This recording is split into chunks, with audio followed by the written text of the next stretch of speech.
I called my son to tell him his father had just died, in my arms, and his first words weren't, "I'm sorry," or "I'll be right there."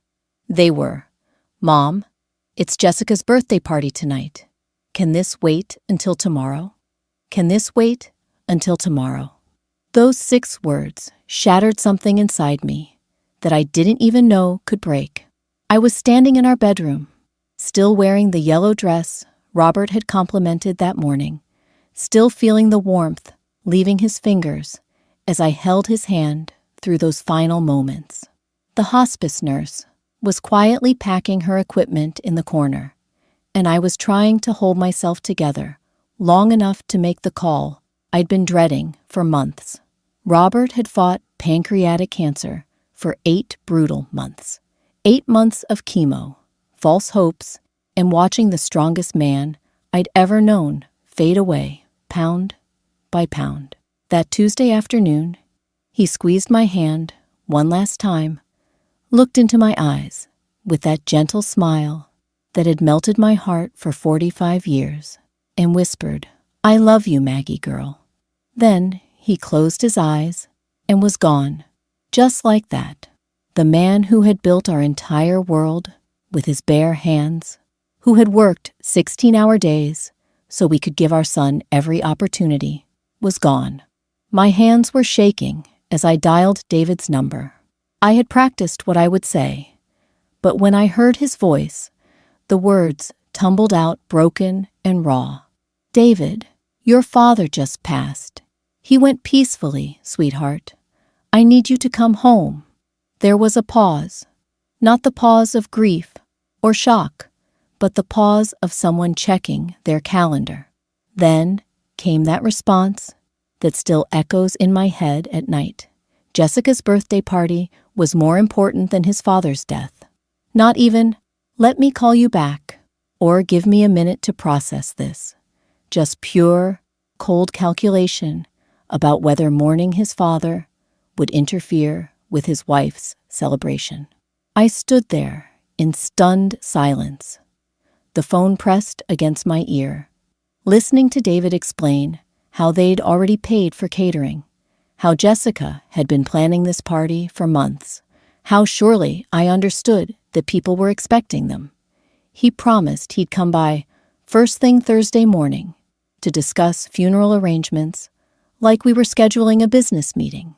When I hung up, I sank onto the bed where Robert and I had shared our last conversation just hours before. The room felt impossibly quiet, and for the first time in my 72 years, I felt completely alone in the world.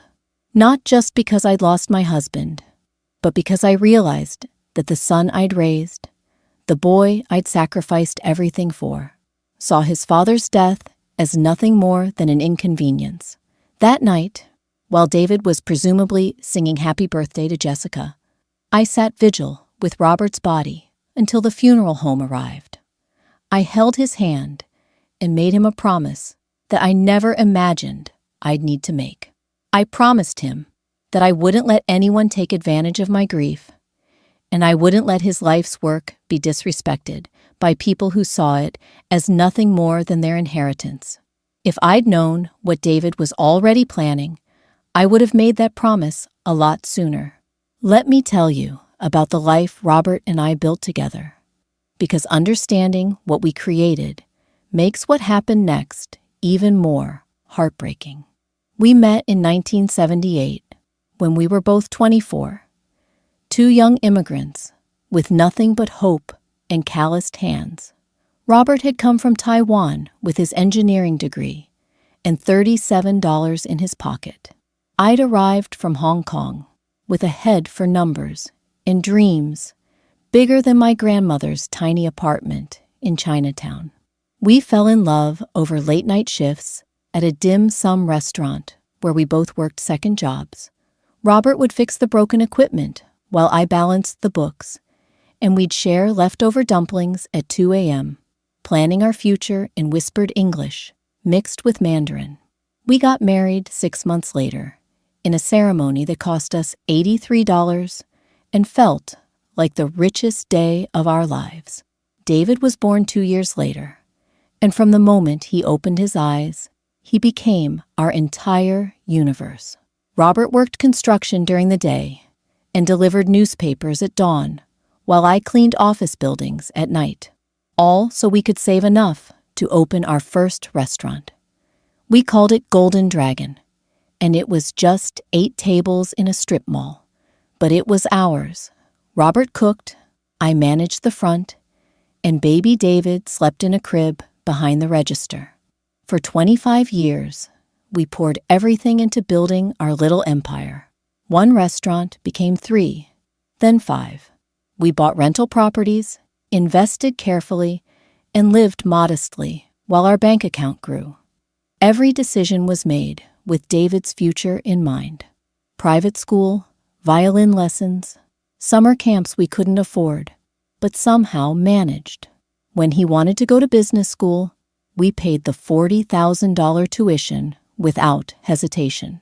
We thought we were raising a grateful son who understood the value of hard work and sacrifice. Instead, we created someone who saw our success as his birthright. The warning signs were there, if I'd been willing to see them. The failed business ventures that Robert quietly bailed him out of. The way David's eyes would light up when he talked about inheritance taxes or when we might downsize. The subtle comments about how we were sitting on all that money instead of enjoying it. When David married Jessica 8 years ago, I welcomed her like the daughter I'd never had. I helped plan their wedding, contributed to their house down payment, and babysat Emma and Lucas whenever they needed date nights. But Jessica saw our generosity differently. To her, we weren't loving grandparents. We were an untapped resource that was taking too long to become available. 3 weeks after Robert's funeral, I was still moving through each day like I was underwater. Everything felt muffled and distant. I'd wake up reaching for Robert's hand, then remember, all over again, that he was gone. The house felt too big and too quiet, filled with 45 years of memories that now felt like ghosts whispering in every corner. I was sorting through sympathy cards when my phone rang. It was Linda Wong, an old family friend who worked as a paralegal at Morrison & Associates, the law firm downtown.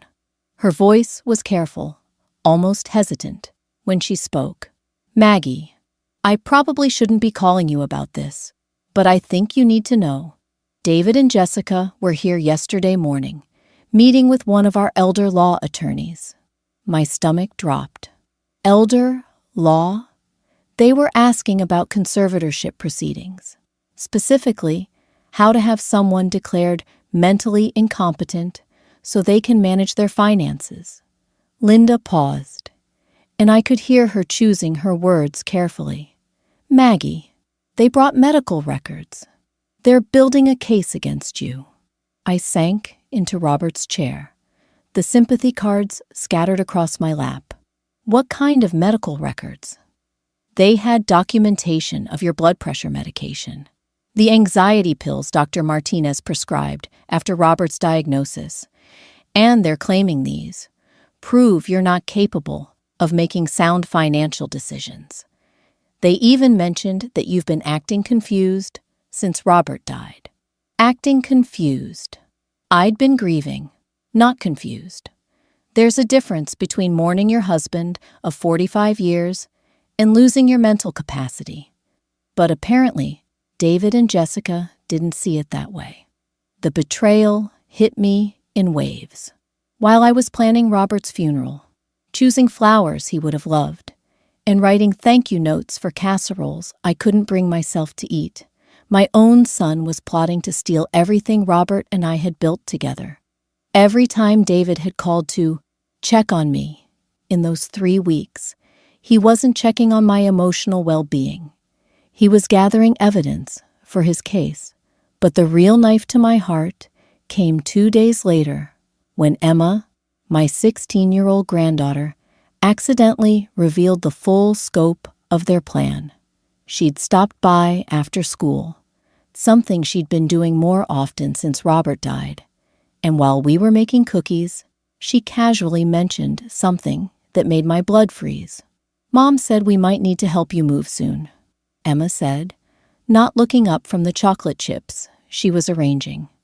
"She said there's a really nice place where you'd have people to take care of you, and you wouldn't have to worry about this big house anymore." I kept my voice steady, but my hands were trembling as I shaped the cookie dough. "Did she say anything else about this place?" "Just that it would be better for everyone. That you've been having trouble remembering things since Grandpa died, and that it's not safe for you to live alone." Emma looked up then, her young face concerned. "You do seem sad, Grandma, but you don't seem forgetful. Mom said you might not even remember having the conversation about moving, though." There it was. Jessica wasn't just planning to have me declared incompetent. She was already poisoning my grandchildren against me, making them think I was losing my mind so they wouldn't question what came next. She was setting up a narrative where putting me in a facility would seem like the loving, responsible thing to do. That night, I couldn't sleep. I walked through our house, touching the furniture Robert had built, looking at the photos of family vacations and David's childhood milestones. In every picture, David was smiling, surrounded by love and opportunity we'd sacrificed to give him. And now, he was preparing to throw me away, like I was nothing more than an obstacle to his inheritance.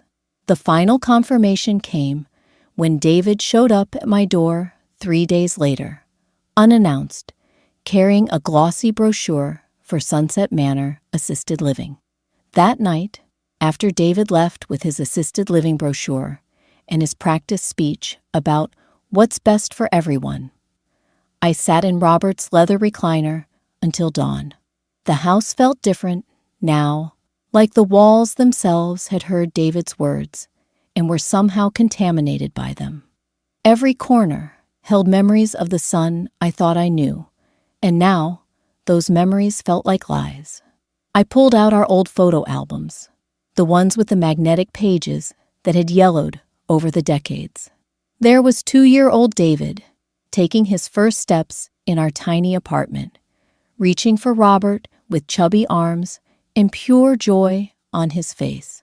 5-year-old David in his Little League uniform, beaming as Robert taught him to swing a bat.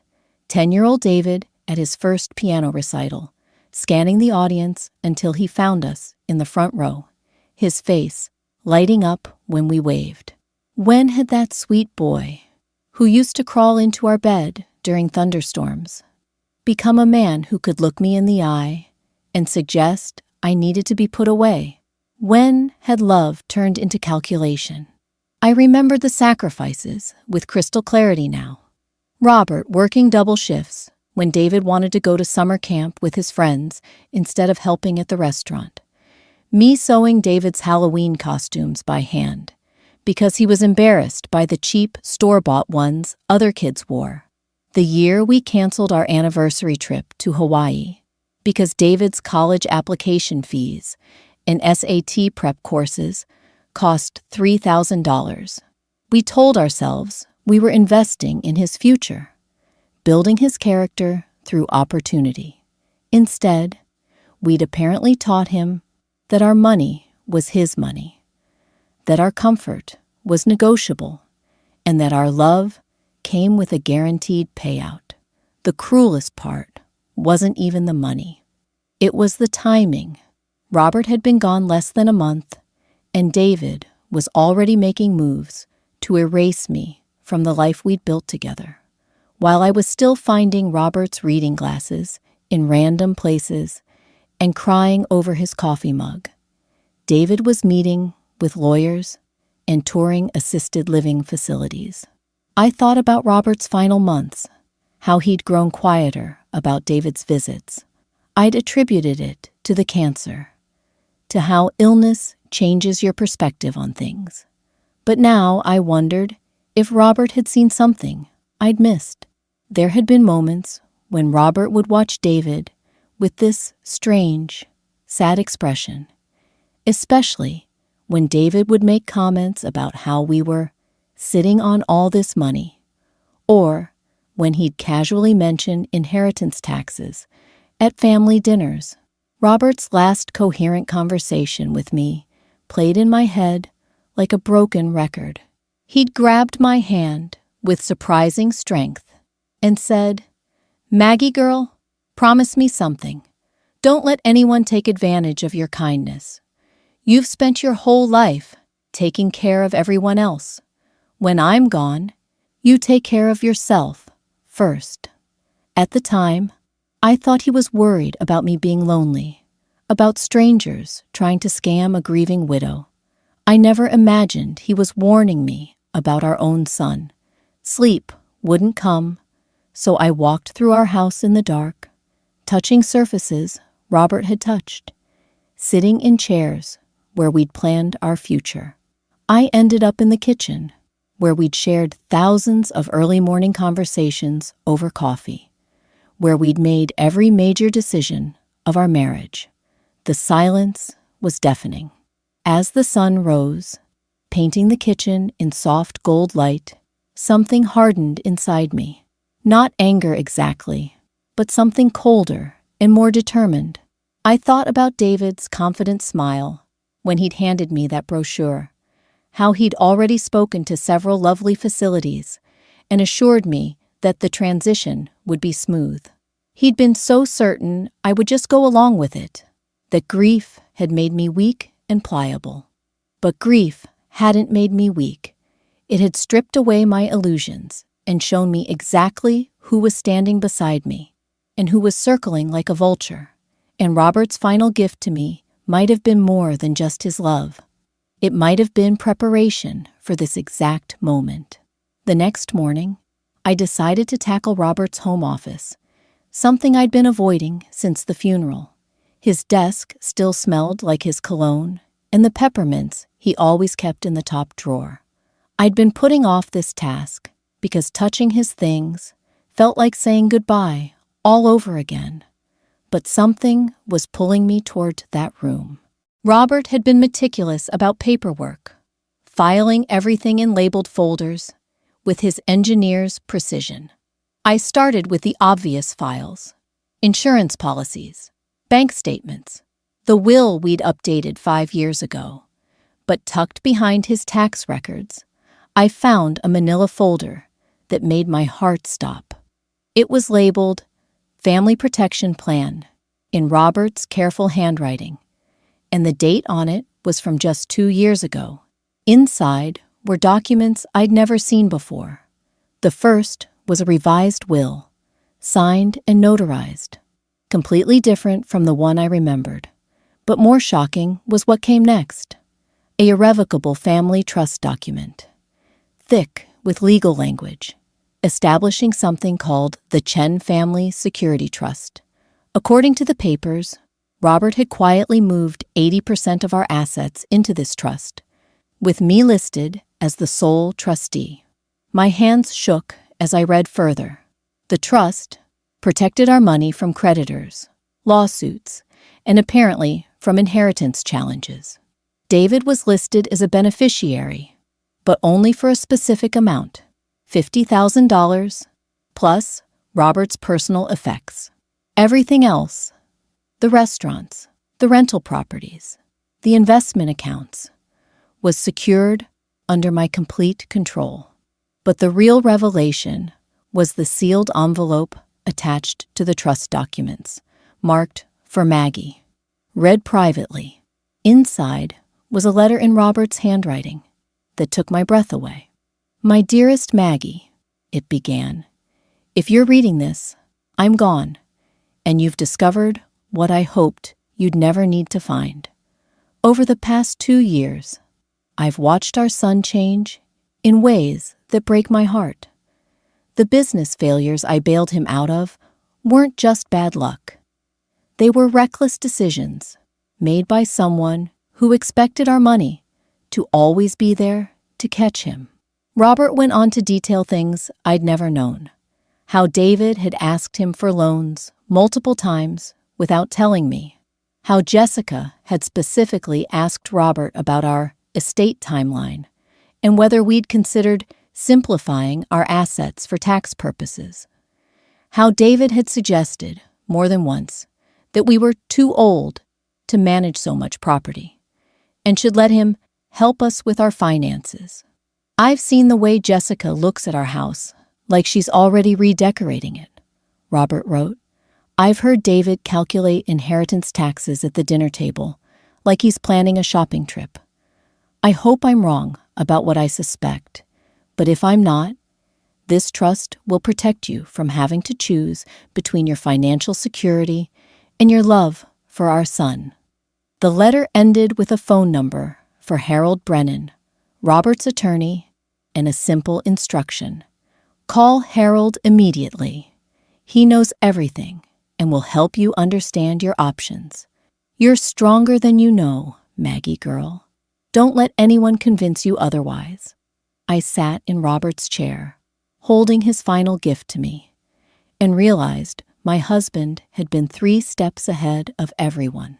That afternoon, I called Harold Brennan from Robert's office, my hands still trembling from the morning's discoveries. Harold's voice was warm but unsurprised when I told him I'd found the folder. I've been waiting for your call, Maggie, he said gently. Robert made me promise to let you find those documents on your own timeline. But he also made me promise to explain everything once you did. Can you come in tomorrow morning? Harold's office was in an old brick building downtown, the kind of place that suggested decades of quiet competence rather than flashy success. When I arrived, Harold spread the trust documents across his mahogany desk like a general planning a battle strategy. Robert was one of the smartest men I've ever known, Harold began, adjusting his wire-rimmed glasses. He came to me 2 years ago with suspicions about David's intentions. At first, I thought he was being paranoid, but Robert brought me evidence that changed my mind. Harold opened a thick file, labeled with my name. Inside were bank records, showing David's repeated requests for loans, credit reports revealing debts Robert had quietly paid off, and even photocopies of text messages between David and Jessica discussing our financial situation in terms that made my stomach turn. The trust Robert created is bulletproof, Harold explained. It's irrevocable, which means David can't challenge your authority as trustee. Even if they somehow convinced a court you were incompetent, the trust would transfer to the successor trustee Robert named. Me, not to David. But Harold's next revelation floored me completely. Maggie, there are assets in this trust that David doesn't even know exist. Robert was very strategic about what he discussed with David over the years. He showed me documents for 3 rental properties David had never heard of, purchased through an LLC Robert had established.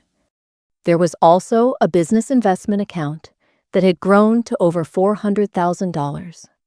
Money from selling 2 of our restaurants to a corporate chain 3 years ago, while keeping the transaction quiet from David. Robert wanted you to have options, Harold continued. If David and Jessica are truly planning what we suspect, you'll need to document everything they're doing, while protecting yourself legally. But Maggie, I have to warn you, this could get ugly. Are you prepared for that? I thought about David's confident smile when he'd handed me that assisted living brochure, about Jessica's calculating questions about our estate, about my grandchildren being told I was losing my mind. Something cold and determined settled in my chest. What do you need me to do? Harold outlined a strategy that felt like something from a spy novel. First, I would document every interaction with David and Jessica going forward. California was a one-party consent state for recording conversations, so I could legally record our phone calls and meetings without telling them. Harold gave me a small digital recorder and showed me how to use it. Second, we would quietly secure the assets they didn't know about. The rental properties would be transferred to a management company Harold recommended, ensuring steady income they couldn't touch. The investment accounts would be moved to a new bank with enhanced security protocols. Third, and most importantly, I would play the part they expected: the grieving, confused widow who was overwhelmed by financial decisions. Let them think their plan was working, while I gathered evidence of their manipulation and fraud attempts. They're going to escalate, Harold warned.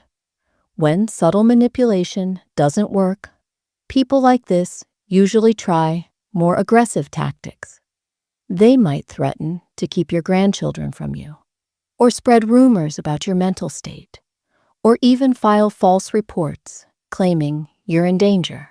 I thought about Emma's innocent comment about me needing help remembering things, about the medical records David had somehow obtained for his lawyer consultation. They've already started, I told Harold, but they don't know I'm fighting back yet. Harold smiled for the first time that morning. That's your advantage, Maggie. They think they're hunting a wounded deer. They have no idea they're actually circling a lioness. For 2 weeks, I played my part perfectly. When David called to check on me, I let my voice sound tired and confused.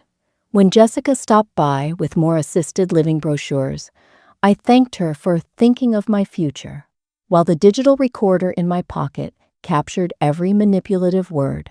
I even attended a tour of Sunset Manor, nodding politely while David pointed out the lovely community room, and Jessica mentioned how much easier it would be for everyone. All the while, I was methodically building my case. I recorded David asking leading questions about whether I'd been forgetting to pay bills or getting confused about money. I documented Jessica's comments about how I seemed overwhelmed by the house and might hurt myself living alone. Most damning was the conversation I recorded when they thought I was napping in my chair. "She's definitely getting worse," Jessica whispered to David in my kitchen. "Yesterday, she asked me the same question 3 times. The lawyer said that's exactly the kind of thing we need to document." "Perfect," David replied. "Harold Brennan called today. We can move forward with the competency hearing next week. Once we have guardianship, we can liquidate the rental properties and put the house on the market. The sooner we get her settled somewhere safe, the sooner we can start managing things properly." Managing things properly. They were discussing selling my life's work like it was a garage sale. The final confrontation came on a Tuesday morning, exactly 3 weeks after I'd started recording. David arrived at my door with a briefcase and a woman in a navy suit who introduced herself as Dr. Patricia Mills, a court-appointed mental health evaluator. They'd come for the competency assessment that would give them control of everything Robert and I had built. I invited them into the living room, offered them coffee with hands that trembled just enough to seem frail, and listened as David explained to Dr. Mills how worried he was about my declining mental state and inability to manage my finances responsibly. When Dr. Mills began her evaluation, asking me about the date, my address, and simple math problems, I answered correctly but slowly, as if struggling to remember. David's confidence was radiating across the room. He actually smiled when Dr. Mills asked if I understood what a power of attorney was. That's when I reached into the side table drawer and pulled out a manila folder that I placed calmly on the coffee table. "Dr. Mills," I said, my voice suddenly clear and strong. "Before we continue, I think there are some documents you should see." I opened the folder and spread out copies of the trust papers, the recordings transcripts I'd had Harold prepare, and a letter from my personal physician confirming my complete mental competency following a thorough evaluation I'd requested the week before. David's face went white as I continued. I also have recordings of the past 2 weeks of conversations where you and Jessica discussed liquidating my assets and described exactly how you've been manipulating this evaluation. I turned to Dr. Mills, whose expression had shifted from professional courtesy to sharp attention. Doctor, I believe you'll find that the person with questionable judgment in this room isn't me. The silence that followed was deafening. David stared at the documents spread across my coffee table, like they were written in a foreign language, his mouth opening and closing without sound. Dr. Mills picked up the trust papers and began reading, her eyebrows rising with each page. "This is impossible," David finally stammered. "Dad would have told me about a trust. You're confused, Mom. These papers don't mean what you think they mean." But Jessica was sharper than David. I watched her calculating mind race through the implications, and when understanding hit her face, she went from shocked to furious in seconds. "You manipulative old witch," she hissed, her careful mask finally slipping completely. "You've been lying to us this whole time, pretending to be some helpless victim while you plan this ambush." Dr. Mills looked up sharply. "Mrs. Chen, I think I need to hear these recordings." As Harold's transcripts were read aloud, David's face crumbled. Hearing his own words about liquidating properties and managing things properly in the clinical setting of an official evaluation seemed to hit him like physical blows. But instead of shame, what emerged was rage. 45 years, he shouted, jumping up from the couch. 45 years we supported you and Dad, listened to your immigrant stories, pretended to care about your stupid restaurants. You owe us this money. We've earned it. Supported us? I stood up slowly, every inch of my 72 years, radiating dignity. "David, your father and I paid for your private school, your college, your graduate degree, and bailed you out of 3 failed businesses. We bought your house, paid for your wedding, and gave your children everything we never had. What exactly did you sacrifice for us?" Jessica tried a different approach, suddenly tearful. "Mom, Maggie, you don't understand the pressure we're under. David's business is struggling. Emma needs money for college applications. And you thought you'd steal my home and put me in a facility so you could inherit early." I cut her off. "Emma's college fund has been fully secured since she was born. It's managed by the trust, and you can't touch it." The explosion was immediate. David lunged toward the coffee table, scattering papers. "You can't do this. That's our inheritance. Dad promised me this house." Dr. Mills stood abruptly. "Mr. Chen, I'm going to have to ask you to calm down, or I'll need to call security." But David was beyond reason now. "She's been planning this for years. She turned Dad against us, made him suspicious, probably even forged these documents. A woman her age doesn't understand legal trusts." "A woman my age," I said quietly, "built a business empire with your father while you were learning to tie your shoes. A woman my age raised a son who used to have honor and gratitude. And a woman my age just saved herself from being robbed by her own family." I turned to Dr. Mills. "Doctor, I believe you have everything you need for your evaluation. I'll be requesting copies of your report, and I'll be filing a restraining order if my son continues this harassment." Jessica grabbed David's arm. "We're leaving. This isn't over, Maggie." But we all knew it was. 6 months later, I'm sitting on the dock of my lakeside cottage, watching the sun paint the water in shades of gold and amber that would have taken Robert's breath away. The cottage is small, but perfect. 2 bedrooms, a kitchen that smells like the lavender I grow in window boxes, and a screened porch where I paint watercolors that actually look like what I intended them to be. The transition wasn't easy. Selling the house where Robert and I had built our life felt like losing him all over again. But staying there meant living with the ghost of David's betrayal in every room. This place is different. It's mine, in a way that has nothing to do with inheritance or obligation. Emma drives up from the city every other weekend now. She's 17 and fierce, and reminds me more of myself every day. Last month, she told me she'd blocked her parents' phone numbers after they tried to convince her that I'd manipulated her grandfather and stolen her future. Emma's response was pure Chen steel. Grandma didn't steal anything. You tried to steal from her and got caught. Lucas calls every Sunday after church, telling me about his soccer games and his science projects. At 13, he doesn't fully understand what happened between his parents and me, but he knows I love him and that his college fund is safe. That's enough for now. David and Jessica moved to Phoenix 2 months ago.